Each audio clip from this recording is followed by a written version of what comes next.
हेमराज सिंह उर्फे शिव बापू ની જીત થતા જિલ્લામાં રાજકીય હલચલ મચી છે। જય હિન્દ, હું છું સંજય સિંહ રાણા, ટીમ જાગૃત સાથે। બોડેલી તાલુકા પંચાયતની પાણજ બેઠક ઉપર અપક્ષ તરીકે ચૂંટણી લડનાર હેમરાજસિંહ મહારાઉલે ભાજપના સત્તાવાર ઉમેદવારને 354 મતોથી હરાવતા સત્તારૂઢ પક્ષ માટે આ પરિણામ ચોંકાવનારું સાબિત થયું છે। મળતી માહિતી મુજબ ભાજપમાંથી ટિકિટ ન મળતા નારાજ થઈ હેમરાજસિંહ મહારાઉલે અપક્ષની ઉમેદવારી નોંધાવી હતી। સ્થાનિક સ્તરે મજબૂત પકડ અને વ્યક્તિગત પ્રભાવના કારણે તેઓએ આ ચૂંટણીમાં પ્રભાવશાળી જીત મેળવી છે।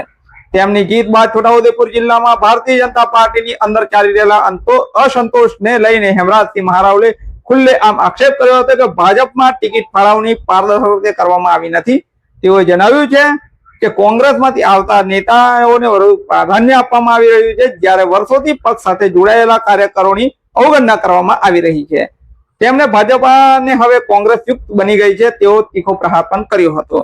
આ વિવાદ વચ્ચે ભાજપે કડક વલણ અપનાવી હેમરાજસિંહ ઉર્ફે શિવ બાપુને શિસ્તભંગની કાર્યવાહી કરી। જિલ્લા ભાજપ દ્વારા તેમને 6 વર્ષ માટે સસ્પેન્ડ કરવામાં આવ્યા છે।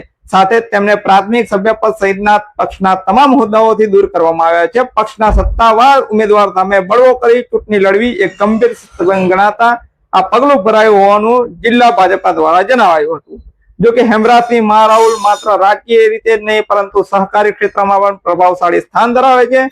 તેઓ હાલમાં ધી બરોડા સેન્ટ્રલ કોઓપરેટિવ બેંકના વાઇસ ચેરમેન તરીકે સેવા આપી રહ્યા છે, તેમજ સંખેડા એપીએમસીના ડિરેક્ટર તરીકે પણ કાર્યરત છે।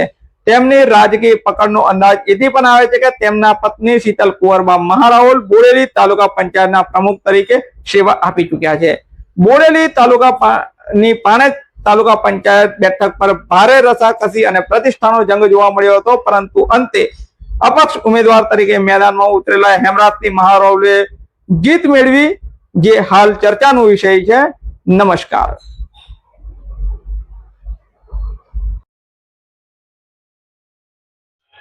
પાણેજ તાલુકા પંચાયતનું પરિણામ આવ્યું છે અને અપક્ષ તરીકે મારો વિજય થયો છે। મારી પાણેજ તાલુકા પંચાયતના વિસ્તારના લોકોનો ખૂબ ખૂબ આભાર કે 26 વર્ષથી હું જાહેર જીવનમાં કાર્યરત છું અને એનું જ આજે પરિણામ છે કે અપક્ષ તરીકે આટલી મોટી લીડ લઈને મને જીત આપી છે। એ બદલ એમનો હું ઋણી છું અને હર હંમેશ મારા વિસ્તારની અંદર કંઈ પણ કામ હશે પ્રાયોરિટી એની રહેશે અને હું કરતો રહીશ।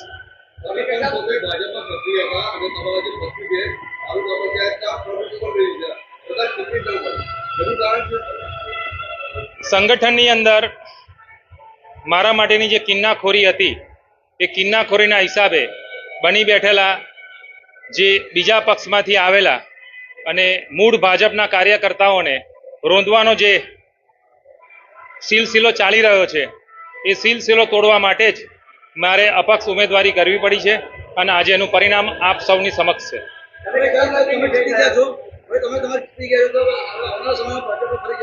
એ મારો મત વિસ્તાર નક્કી કરશે, કારણ કે જ્યારે ફોર્મ ભર્યું ત્યારે પણ બોલ્યો છું અને આજે પણ એ જ શબ્દ હું પકડી રાખીશ કે મારા મત વિસ્તારના મારા કાર્યકર્તાઓ, મારા વડીલો એ જે કહેશે એ જ પ્રમાણે કરીશ। એ બાબતમાં મારો કોઈ જ રોલ નહીં હોય એ વિશ્વાસ રાખજો।